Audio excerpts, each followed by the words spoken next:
और अब ये जानिए चाहते हैं कि अदालती फैसलों में तमाम सूबों की नुमाइंदगी हो। आइन साजी के लिए मुझे मजबूर ना किया जाए, वरना वो रास्ता अख्तियार करना पड़ेगा जिस पर नहीं चलना चाहता। बिलावल जलसे से खिताब बोले कि तमाम सियासी जमातों के लिए आखिरी मौका है, होश के नाखून ले लें।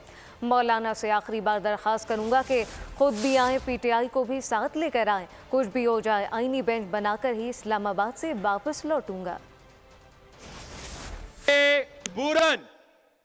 मुस्लिम लीग नवाज और उनके एक्स्ट्रा मेंबर्स के साथ मिलके ब्रूट अक्सरियत पे कानून साजी, आइन साजी करना पड़ूंगा। ये तमाम सियासी जमातों के लिए एक आखिरी मौका है, होश की नाखुन ले। मैं मौलाना फजल रहमान साहब एक आखिरी दरख्वास्त करूंगा, अगर आप PTI को साथ लेकर आ सकते हैं तो PTI को भी साथ लेकर आए। इंशाअल्लाह ताला मैं जब इस्लामाबाद से वापस आता हूं तो आईनी बेंच और सूबाई बेंच बना के वापस आऊंगा।